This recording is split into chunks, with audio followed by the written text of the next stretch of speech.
novel. Satu kata yang memang membuat kepala saya selalu menyebut banyak sekali nama penulis. Namun, nama Andra Hirata mungkin patut untuk saya sematkan.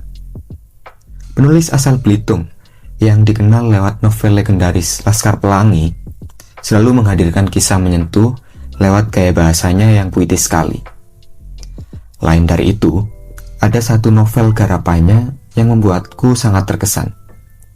Novel ini diterbitkan pada tahun 2020 oleh PT Bentang Pustaka dengan 10 halaman pengantar dan juga 194 halaman utama di dalam novel ini.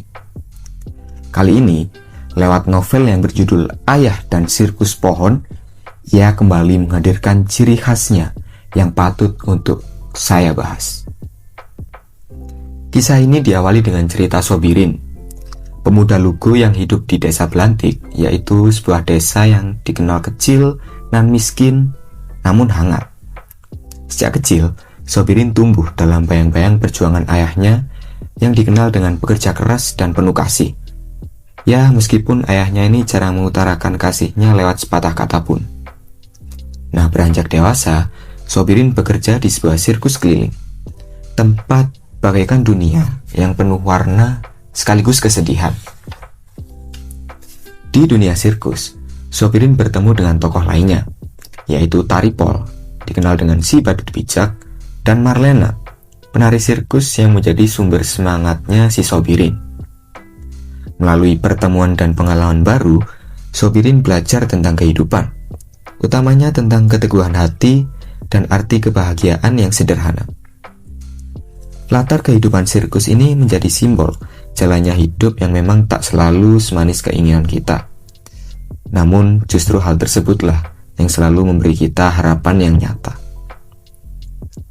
Masalah mulai menimpa ketika Sobirin harus memilih dua pilihan, antara bertahan di dunia sirkus yang ia cintai atau kembali pulang kepada ayahnya yang menua dan kesepian. Dilema itu membawa para pembaca untuk merefleksi tentang arti pulang yang sesungguhnya. Nah, cerita ini berakhir pada kesadaran si Sobirin bahwa kebahagiaan sejati bukan hanya tentang tempat ataupun impian yang besar, melainkan tentang keberanian untuk menerima dan mencintai kehidupan apa adanya. Novel ini kental dengan gaya bahasa Andra Hirata yang selalu dikenal luas, di mana ciri khasnya itu terletak pada puitis, hangat, dan pastinya penuh filosofis di seluruh kalimat novel yang ia karang. Setiap kalimat selalu terasa hidup dengan daya sentuh emosi yang kuat. Contohnya pada suasana desa dan sirkus yang digambarkan dengan detail yang memikat dan piawai, membuat pembacanya itu ikut merasakan kehidupan para tokoh yang ada di dalam novel ini. Penggambaran tokoh Sobirin yang begitu manusiawi, lugu, serta lemah itu juga menjadi daya tarik pembaca untuk melihat kehangatan dan sisi kemanusiaan yang utuh dalam hal tokoh dan penokohan di novel ini. Nah, di sisi lain dari novel ini, alur ceritanya itu terasa lambat di beberapa bagian. Andra Hirata terlalu banyak menggunakan deskripsi dan refleksi tokoh yang panjang, sehingga mungkin bagi pembaca yang menyukai ritme cepat, hal ini bisa terasa sedikit membosankan. Gaya bahasa yang sangat puitis juga terkadang membuat pesan utama dari novel ini sedikit tersamarkan oleh keindahan kata-kata yang dibuat oleh Andra Hirata. Ayah dan Sirkus Pohon sendiri merupakan karya sastra yang matang dan bernilai tinggi. Andra Hirata selalu berhasil menyeimbangkan antara unsur hiburan dan pesan moral yang dikemas dengan bahasa yang indah serta narasi yang memikat para pembacanya. Novel ini bukan sekadar sastra fiksi belaka dan sembarangan, tetapi juga sastra yang isinya mengenai manusia yang terus belajar mencintai hidup seberat apapun jalannya.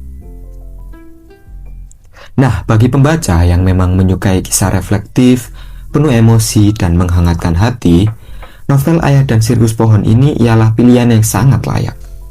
Novel ini cocok bagi yang ingin menemukan inspirasi atau menenangkan diri mungkin dari hiruk-pikuk kehidupan ini. Dari skor 1 hingga 10, saya beri nilai 8 dari 10. Sebuah bacaan yang memang layak untuk dikoleksi dan dibaca lebih dari sekali. Ya, mungkin sampai sini saja ulasan singkat yang bisa saya sampaikan mengenai novel dari Andra Hirata yang berjudul Ayah dan Sirkus Pohon. Bagi kalian yang sudah mendengarkan sampai akhir, terima kasih dan sampai jumpa.